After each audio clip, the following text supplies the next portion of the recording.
are saying is give peace a chance. War in a Babylon. Bon. D'abord, Tiken, bonjour. Bonjour. Alors, on va commencer par le début, hein, c'est normal. Dans quel environnement as-tu grandi et où es-tu né? Moi, je suis né à Odiéné, c'est dans le nord-ouest de la Côte d'Ivoire. Je suis né en 68, le 23 juin précisément. Et c'est là-bas que j'ai grandi. Mon père a été agriculteur, après il a fait un peu de transport, après il est devenu agriculteur et à la fin de sa vie c'était galère. Et donc voilà, moi j'étais là-bas au dîner. À l'âge de 11-12 ans, j'aimais beaucoup danser. Voilà, j'avais une préférence pour la danse que les études. Et donc il m'avait prévenu, il m'a dit si tes résultats sont pas bons, je t'expédie dans un coin où tu ne pourras pas danser. Donc c'est ce qu'il a fait. Parce que les résultats n'étaient pas bons. Évidemment, si je n'étudiais pas, je n'allais pas attendre que les résultats viennent du ciel. Donc du coup, il m'a envoyé dans ce petit village sans électricité. Et c'est là-bas que j'ai grandi, enfin que j'ai fait 4 ans de ma vie là-bas. J'ai fait 4 ans là-bas avec J'ai fait 4 ans là-bas dans un village sans électricité. Mais voilà, mais les dimanches on allait au champ et puis quelques week-ends les jeunes du village se retrouvaient avec les lecteurs vinyles à pile et tout, on faisait des petites soirées dansantes et donc c'est là que je dansais un peu et puis là-bas aussi j'ai découvert le reggae. Voilà. Et du coup, c'est tes influences alors. Les influences, il y a Bob Marley. Il y a Bob Marley, il y a Burning Spear, il y a Yaman, il y a U-Roy, il y a Culture, il y a tout ça. J'avais tout ça parce que j'ai des frères qui venaient de la capitale chaque week-end, qui étaient transporteurs. Donc ils avaient des cousins, enfin leurs chauffeurs écoutaient beaucoup de reggae dans leurs véhicules. Donc quand ils venaient, le samedi, nous on n'allait pas à l'école. Le samedi, on n'allait pas à l'école. Dimanche, samedi, on allait. Vendredi, ils arrivaient. Vendredi matin. Et le vendredi soir après l'école, on allait les aider à laver les véhicules, parce qu'il y a une rivière là-bas. Et on en profitait pour écouter du reggae. Et c'est comme ça que j'ai découvert tout le reggae. Et quand j'ai découvert le reggae, j'ai arrêté de danser sur les autres musiques. Parce qu'il paraît que j'ai dansé très bien, parce que je venais de la ville, j'étais à la mode et tout. Donc il paraît que j'ai dansé très très bien, moi je ne m'en souviens pas. Mais ceux qui m'ont connu m'ont dit que j'étais un super danseur. Tu avais quel âge à peu près? Je devais avoir 11, 12, 13 ans. 11, 12, voilà. 13 ans. Ouais. Voilà. D'accord. Bon, et du coup, cette envie de chanter alors? Après, comment est venue cette envie vraiment de chanter et de vouloir te dire peut-être un jour je ferai une belle carrière, parce qu'on sait que tu es en train d'en faire une belle. Me dit que je ferais une belle carrière, je n'espérais pas, puisque moi je n'étais même pas à la capitale. Donc j'avais pas de télé, j'avais pas de radio. Mais vouloir chanter, j'ai commencé à fredonner des premières mélodies à l'âge de 14-15 ans. Et puis à un moment, je me dis non, de toute façon, je ne pourrais pas chanter puisque je ne suis pas anglophone, je ne chante. Parce que tout ce qu'on écoutait à l'époque, Bob Marley, Burning Spear, enfin, tout ce qu'on écoutait comme reggae venait de là, de pays anglophones. Et donc du coup, j'ai commencé à composer des chansons, mais je le chantais tout seul quand je suis sous la douche ou bien quand je suis seul en train d'aller au champ, des trucs comme ça. Et puis il y a eu Alpha Blondy en 82, quand Alpha Blondy est sorti et que voilà, il a chanté aussi à Malinké. Moi j'avais mes chansons Malinké, mais je n'osais pas les chanter devant les gens parce que je me disais ils vont se moquer de moi. Mais quand Alpha est sorti en 82, j'ai dit waouh, nous aussi on peut. Donc c'est comme ça que c'est une grande inspiration pour toi, Alpha, de toute façon. Bien sûr. Donc du coup j'ai commencé à révéler maintenant mes chansons à mes potes, mais pas à ma famille. Mon père est décédé en 87. Je faisais déjà la musique avant, mais il n'a jamais su parce que je me cachais pour faire la musique.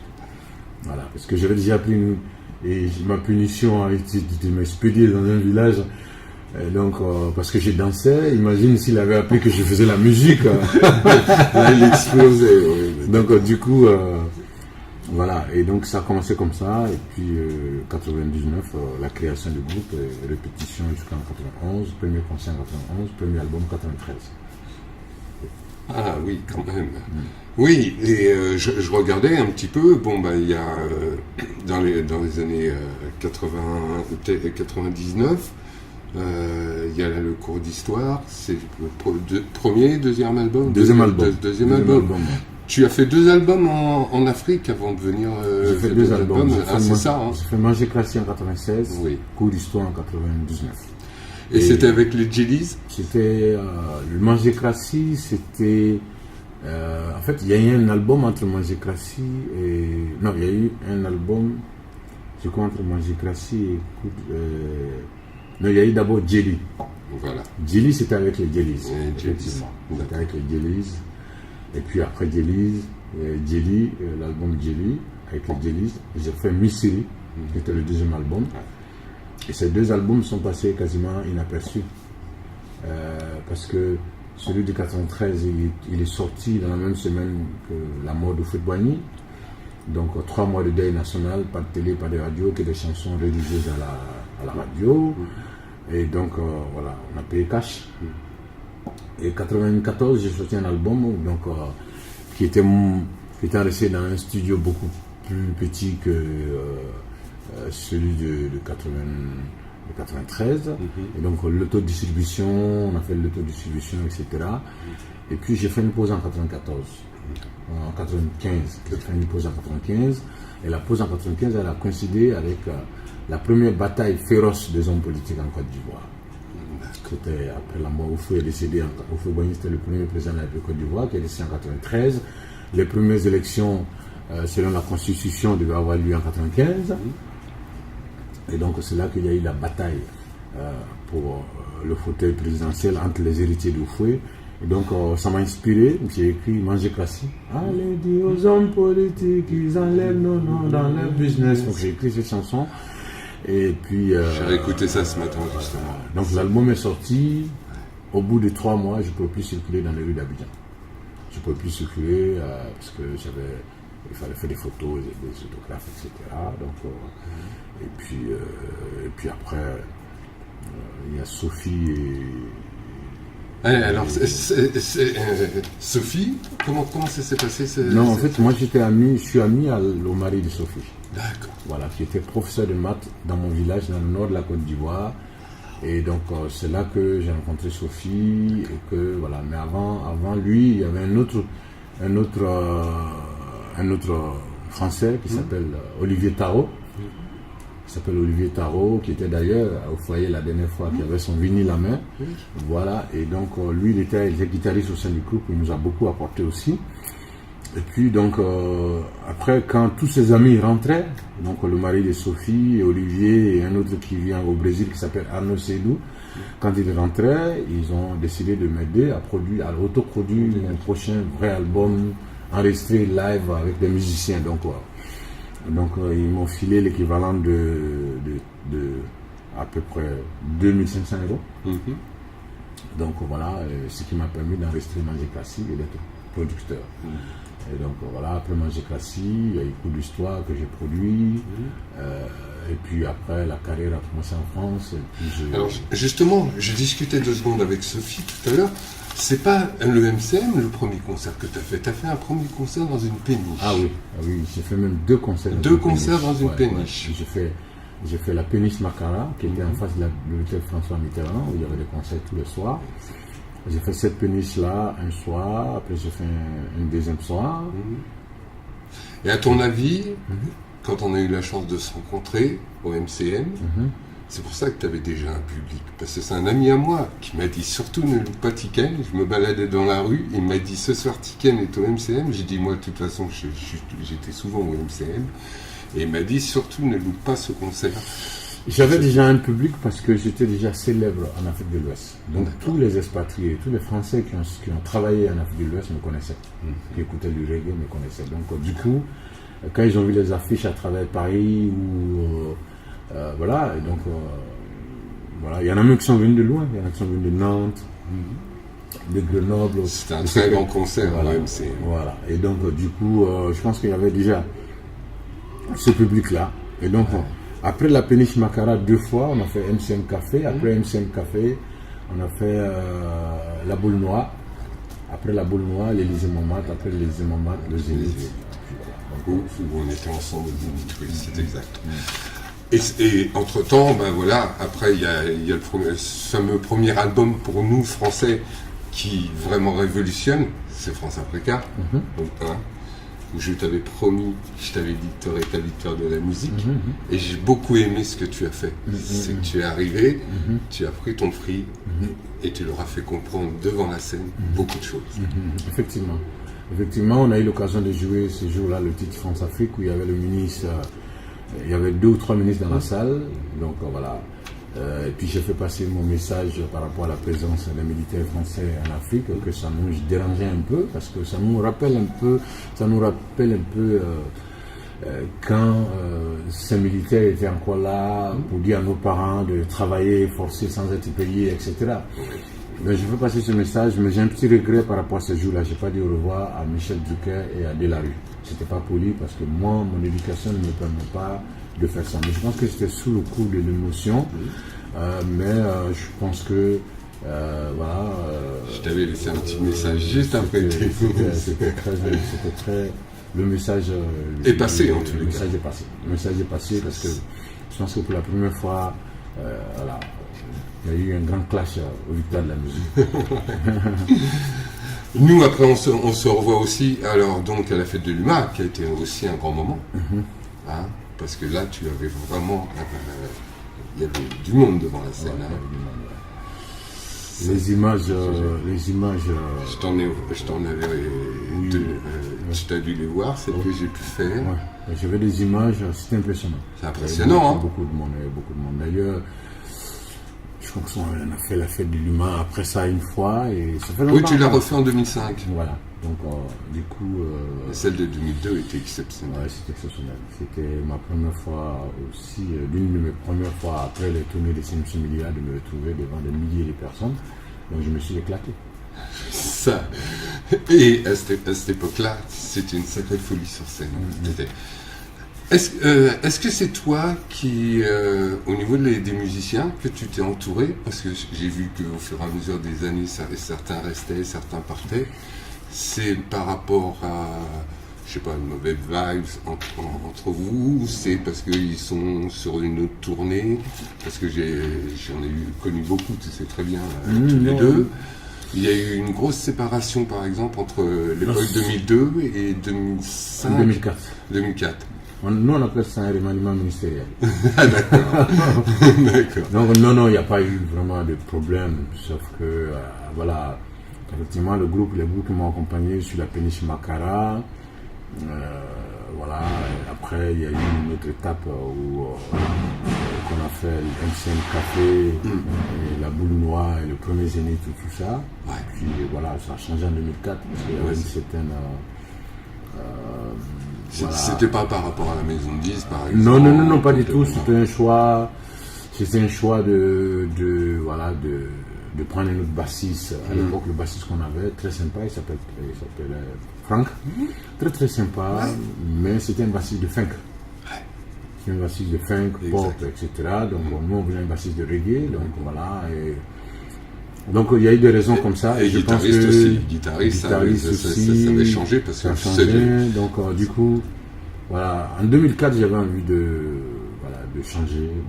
Donc ça s'était fait dans la transparence. On est venu de Mayotte. J'ai fait asseoir les gars. Je leur ai dit, les gars, voilà, je vais changer de groupe parce que voilà. Donc du coup, voilà. Il y en a qui n'étaient pas contents, évidemment. Puis bon, il y en a qui ont accepté. Ça, c'est ta carrière. Mais je pense que j'ai aucun regret, puisque après, quand on a eu le bassiste reggae, quand on a eu un guitariste reggae, quand on a eu donc le son. Je suis en train de chercher ton guitariste. Voilà. Ton guitariste. Le guitariste à l'époque, je crois que c'était Fred ou bien Oumar. Non, mais le dernier que tu as, qui est là, oui, depuis le temps qu'il est avec toi, c'est lui qui te porte à chaque fois. Bon, c'est sûr que tu as une super section rythmique qui est derrière toi, qui te suit, mais c'est vrai que lui, derrière, c'est vraiment une rythmique.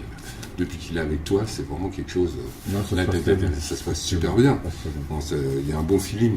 Bon, maintenant, bon, on va parler d'autre chose parce que on a voulu passer aussi un message parce que cette info est quand même un webzine justement pour le partage et les messages. C'est ce que je te disais il y a 2 jours. Alors moi, j'ai appris, j'ai pas su pour cette histoire de Dakar avec cette histoire de président Wade.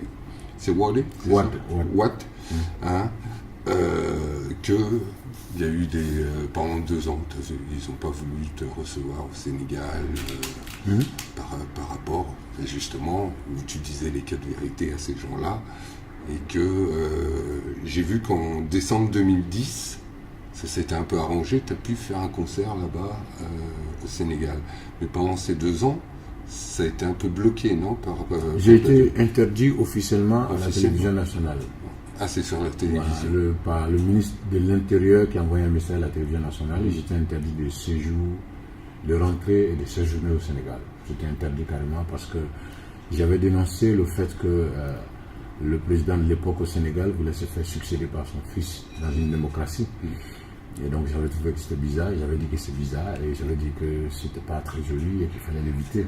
Et on m'a pas écouté et aujourd'hui le fils il est en prison à Dakar. Et je pense que si on m'avait écouté, il ne serait pas en prison. L'ancien président, il a plus de 90 ans. J'imagine, quand on a plus de 90 ans et qu'on a un fils unique, parce qu'il a 2 enfants, une fille et un garçon, et qu'aujourd'hui, voilà, 92 ans, à plus de 90 ans, on a son fils qui est incarcéré. Ça fait pas très très joli dans le cœur. Et donc c'est ce que j'ai essayé de dénoncer à l'époque. On ne m'a pas écouté. Mais j'ai été interdit de séjour. Il y a eu l'exil aussi au Mali à l'époque, de 2002 à 2007. J'ai fait 5 ans d'exil au Mali. Donc du coup, voilà. C'est pour ça que maintenant tu vis au Mali. Tu te sens plus malien que ivoirien? Ah non, moi je suis africain. Tu es africain. Moi je suis africain. L'Afrique. C'est pas trop important où je vis. D'accord. Voilà, c'est pas important. Aujourd'hui, en tout cas dans ma tête, moi, je ne fonctionne plus comme ça. D'accord. Je suis un Africain d'origine ivoirienne, je suis né en Côte d'Ivoire, j'ai un passeport ivoirien et mon rêve c'est d'avoir un passeport africain. Tu vois, je t'ai fait honneur, j'ai Voilà. mis du jaune et du vert. Voilà. Donc voilà, donc c'est un peu, il y a eu cet épisode d'interdiction et d'exil effectivement, mais qui m'ont renforcé. Ils m'ont renforcé dans mon combat et donc qui ont aussi augmenté ma notoriété. Oui. Parce que la censure et l'exil et tout ça, Alors par rapport justement à ta maison de disques, parce que tu as quand même toujours dit les cas de vérité et c'est ça qui est important, parce que le message est vraiment passé, parce qu'on le voit avec ton public. Ton public maintenant, si tu remplis Bercy, c'est pas pour rien, c'est qu'il y a eu un message, on le sent maintenant. Il y a eu d'autres choses qui ont été créées, je ne savais pas. Par exemple, en 2010, tu as fait une semaine de solidarité entre le 13 juin et le 18 juin 2011. Hein? Pour justement, c'est encore un message, ça, de soutien. C'était l'appel du 18 juin à Bercy. Paris-Bercy, c'était un peu voilà, ma première fois d'attaquer Bercy. Donc autour de ce conseil, on a invité des associations qui militent aussi pour l'Afrique, qui sont venus, on a trouvé un coin à Bercy où ils se sont installés, il y avait un petit marché là-bas, rien que des produits fabriqués en Afrique, donc voilà, on a fait cette semaine-là, il y a eu des rencontres, il y a eu des débats, etc. Donc on a fait ça, c'était pour parler encore de l'Afrique, parler du potentiel de l'Afrique, parler du combat que les Africains doivent mener pour qu'on puisse retrouver une autre Afrique. Oui, parce qu'en plus, comme tu disais il y a 2 jours, il y a tout en Afrique, si on veut. On a tout. On a tout ce dont les pays occidentaux ont besoin pour continuer à développer. Exactement. On a tout. Mais on est désunis et ils savent qu'on est désunis, donc ils en profitent. Ouais. Voilà. Et nous, notre rôle aujourd'hui, d'ailleurs, avec cet album, l'objectif, c'est de parler d'unité. Ouais. Sans unité, on est mal barré. Exactement. Maintenant, si on veut, on peut s'unir. Si on ne veut pas, on laissera à nos enfants de s'unir, mais tôt ou tard, il va falloir s'unir. Et maintenant, nous, aujourd'hui, il faut qu'on a reçu une graine après la lutte contre l'esclavage, Voilà. après la lutte contre la colonisation, on a reçu une graine, c'est la graine de l'indépendance et de la liberté. Et donc cette graine de l'indépendance et de la liberté, il faut la planter l'arroser, l'entretenir, et puis demain, les enfants, ou les petits-enfants, pardon, récolteront les fruits. On s'est fait ici. Le développement, c'est un processus. L'évolution d'un peuple, c'est un processus. Et nous, on a les preuves de ce qui nous a retardé. Qu'est-ce qui nous a retardé? C'est l'esclavage, 400 ans. Pendant que nous, on était esclavagisés, notre énergie n'était pas comptée. D'ailleurs, on venait apporter l'énergie dans les champs de canne à sucre, dans les îles pour la France. Le même problème pour le blues. Ou bien dans les champs aux États-Unis, pour aider. Ouais. D'ailleurs, j'ai appris que la main-d'œuvre de la Maison Blanche, c'était des Noirs, c'était des esclaves. Donc, nous, on a été stoppés pendant que les autres se développaient. Et nous, on a été libérés il y a seulement 54 ans, puisque la plupart des pays africains ont été indépendants, ont eu leur indépendance en 1960. Et donc, moi, je fais partie de la toute première génération libre d'Afrique. Je suis né en 68, donc je suis né, j'avais 8 ans lorsque nous avons été libérés. Donc, aujourd'hui, le rôle de notre génération, c'est de planter cette graine, l'arroser, l'entretenir. Et donc il faut demander, en arrosant, il faut demander unité, il faut demander respect des institutions. Celui qui est élu, il faut encourager la démocratie. Et celui qui est élu, même si on n'est pas forcément d'accord, il faut le respecter, aller jusqu'au bout. Quand il finit... par exemple, ça se passe mieux en Côte d'Ivoire. Qu'est-ce que tu en penses du pouvoir maintenant en Côte d'Ivoire depuis le Gbagbo, pouvoir maintenant est au travail en Côte d'Ivoire. Il est au travail. Il est au travail. Il y a des difficultés. Tout n'est pas rose. Non. Tout n'est pas rose. Il y a des problèmes de... Tu penses que quand même François Hollande fait un effort pour l'Afrique? Parce qu'il a quand même essayé de faire quelque chose pour le Mali, parce que ça allait un peu mal. Disons que moi, j'attends rien de François Hollande. Moi, ce que j'attends, c'est des Africains. Maintenant, François Hollande, ce qu'il a fait au Mali, c'est le retour de l'ascenseur. Parce que toutes les guerres que la France a connues, nous étions là. Ben oui. L'Afrique était là. Ben exactement. Donc, si l'Afrique était aux côtés de la France, quand la France avait des problèmes, quand les pays africains ont des problèmes, les pays francophones ont des problèmes, si la France vient nous aider, on doit lui dire merci. Le premier jour, on l'accueille dans la grande hospitalité africaine, on l'accueille. Et puis le deuxième jour, on lui dit, bon voilà, merci, c'est cool d'être venu. La prochaine fois que tu auras des soucis, tu nous verras. Voilà. Mais je pense que le Mali, c'était bien, on a dit merci pour ce retour de l'ascenseur. Non, parce que toi qui habites, justement, je voulais savoir un petit peu comment ça s'était passé par rapport, parce que tu sais... Ça a été bien accueilli. Bien accueilli, parce que l'histoire avec les télés, tu sais très bien comment ça se passe. Ça a été bien fait. Ça a été bien accueilli, on a salué. Ouais. Et puis bon, ce n'est pas pour nous seulement que la France est venue au Mali. Vous savez, un État islamiste à 5h30 d'avion de Paris, c'est pas forcément bien pour la santé de la France. Hein. Donc l'Afghanistan, c'est loin. Si on combat les États islamistes en Afghanistan, en Irak, ils sont très loin d'ici. S'il y a un État islamiste au Mali, des missiles à longue portée aujourd'hui peuvent atterrir en plein Paris. Hein. Je sais. donc François Hollande, donc l'armée française est venue au Mali pour aider les Maliens, pour aider les Africains à éviter qu'un État islamiste soit installé là-bas, mais elle est venue pour elle-même aussi. Donc voilà, on dit... non, mais je voulais savoir un petit peu par rapport aux télé, parce que toi tu es quand même assez bien placé et tout. Bon, bah, il y a autre chose aussi.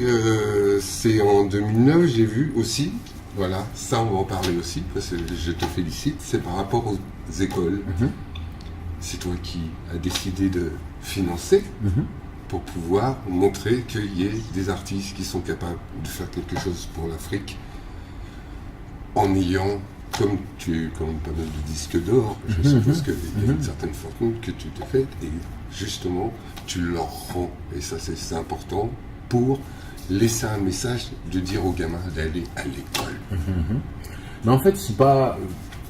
C'est vrai d'un côté, il y a le partage de ce que j'ai gagné, mais le côté le plus important pour moi, c'est le message de l'importance de l'éducation. Exactement, c'est pour ça que je te dis ça. Je pense que c'est l'éducation qui va changer l'Afrique, c'est l'éducation qui va réveiller l'Afrique. Et donc, après toutes ces années, on se rend compte que les gens disent qu'ils viennent pour notre bien, mais en fait, en réalité, ils ne viennent pas pour les miens. Ils viennent pour des intérêts. Oui. Et donc, qui est-ce qui va changer la donne? C'est nous. Il n'y a que vous. Donc, tant que la majorité des Africains ne sera pas alphabétisée, l'Afrique changera difficilement. Donc, la construction des écoles, ce n'est pas une affaire de moyens que j'ai pour construire les écoles, mais c'est une affaire de faire passer le message important par rapport à l'éducation. Voilà, il faut expliquer aux gens, parce que chez nous, vous savez, il y a beaucoup de personnes qui se disent non, ma fille ne va pas à l'école parce que de toute façon, à 16 ou 17 ans, elle va se marier. Voilà, c'est ce qui se dit. Ou bien on dit l'école, on dit non, ne mettez pas les enfants à l'école, de toute façon, aujourd'hui, il n'y a pas de boulot. Il faut laisser les gens aller à l'école, il faut les encourager, et l'école va les réveiller, et ensemble, nous allons mener le combat pour l'unité, nous allons mener le combat contre les injustices, les inégalités, etc. Donc, c'est le message très très important par rapport à l'éducation. Parce que même les pays développés aujourd'hui, que ce soit la France ou les États-Unis, quand je regarde dans leur histoire, mais l'éducation a joué un rôle déterminant. Donc, il suffit de regarder dans leur histoire, on voit que l'école, les gens n'ont pas blagué avec le budget de l'éducation, on n'a pas blagué avec ça. Voilà. Il y a un messager qu'on a perdu l'année dernière, c'est notre cher ami d'Afrique du Sud. Là, ça a été vraiment un coup dur, mais on a vu que Mandela, c'était quelque chose. Il y a eu le monde entier, il y a eu un petit réveil. Il y a eu un petit réveil, et le monde entier, parce que, vous savez, l'Afrique n'est pas très très connue. Beaucoup de personnes voient l'Afrique d'une autre manière. Parce que quand Sarkozy dit l'Afrique n'est pas rentrée dans l'histoire, ça veut dire qu'il ne sait pas ce que c'est que l'Afrique. Parce que nous, on a beaucoup de personnes qui sont rentrées dans l'histoire. Et c'est d'ailleurs pourquoi j'ai adoré lorsque François Hollande l'a invité à assister aux funérailles de Mandela. Comme ça, il a vu l'Afrique rentrer dans l'histoire. Voilà. Et donc, Mandela est parti, Mandela a mené un combat, Mandela a prouvé notre dignité, a prouvé que les Africains peuvent être dignes, que les Africains peuvent être intègres. Et Mandela a changé notre image dans le monde. Donc, c'est incroyable, c'est incroyable. Et je pense qu'avec le soutien d'un Obama, qu'on ne serait jamais douté, avec justement, tu parles d'esclavage, et je veux dire, jamais, on revoit des films, par exemple, la semaine dernière, j'ai revu le fameux film avec Sidney Poitier où il a eu son premier Oscar, hein, et c'était le premier Oscar noir. Et je regardais ce film, et j'aime l'homme qui dit, mais ce sera peut-être 50 ou 100 ans avant qu'il y ait un noir à la Maison Blanche. Et moi, personnellement, je me bats avec Obama sur certains trucs, comme toi, tu te bats de ton côté. Et c'est bien, il a été voir, il a suivi l'histoire de Mandela. C'était une chose importante qui a réveillé pas mal de choses, je pense.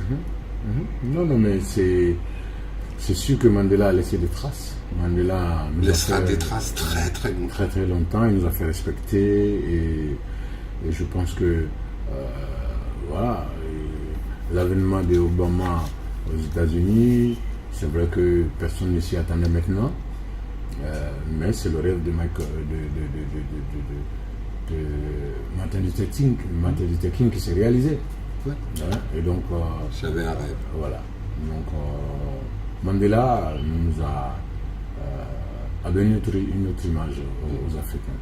C'est que les Africains peuvent rester intègres, voilà, ça. Voilà.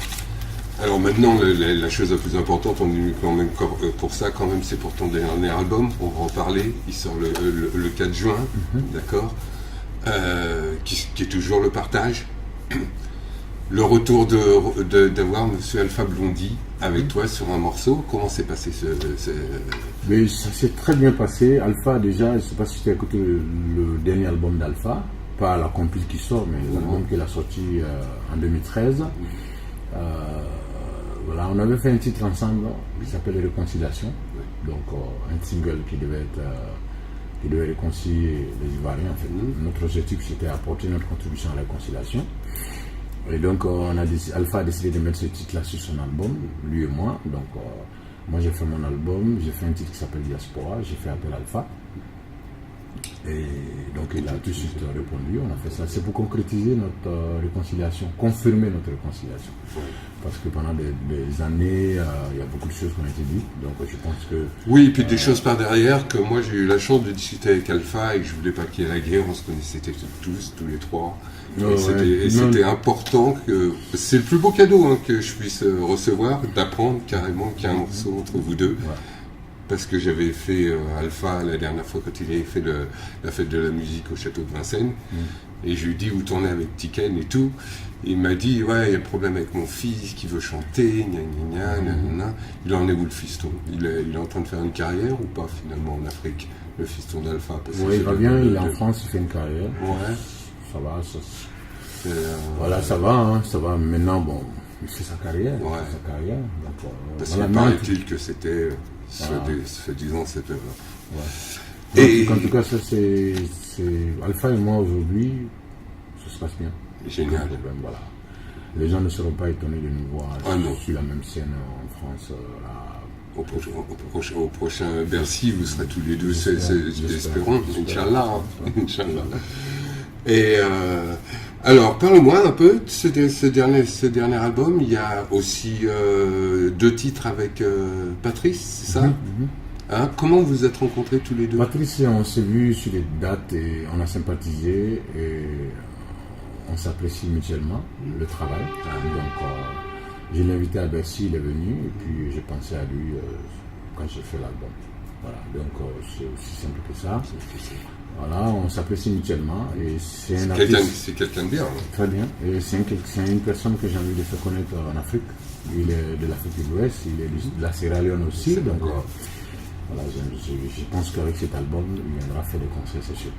Voilà, je pense qu'il viendra faire des concerts. Donc il va y avoir cet été des festivals, dont je viens d'apprendre tout à l'heure le Hard Rock qui va être à Saint-Brieuc, il va y en avoir d'autres qui vont se prévoir. Et y a-t-il prévu un grand concert à Paris prochainement? Le concert à Paris, les grands concerts à Paris, ça va être pour 2015 sûrement, mais sinon pour le moment, on a décidé en avril de revisiter les petites salles qu'on a faites il y a 15, 20 ans, 18 ans ici. D'accord. Donc notamment l'EMB à Sanois, le plan à Rissorangis, c'est une petite salle à l'intérieur. Et puis au mois de juin, on va faire quelques festivals, au mois de juillet, quelques festivals. D'accord. Et puis là, c'est parti normalement pour 2 ou 3 ans de tournée normalement. Ok. Bon, c'est génial tout ça. Voilà un message. Rastafari, quand l'Afrique va se réveiller, ça va faire mal, mal, mal, mal. Quand mon peuple va se réveiller, ils ne pourront plus l'exploiter. Rastafari, B7 Info. Ok. Rastafari, B7 Info. War in a Babylon, tribal war in a Babylon. Simple a day, simple a day. All we are saying is give peace a chance. All we are saying in a Babylon, war in a Babylon, give peace a chance. All we are saying. Ça fait l'Afrique. Celle-là, elle est incroyable et tu sais, je t'ai jamais parlé de ça. Je suis resté 45 minutes à me dire, tu passes à là, je criais pour que tu passes. Je bougeais tout le temps, je m'avais laissé tout le concert.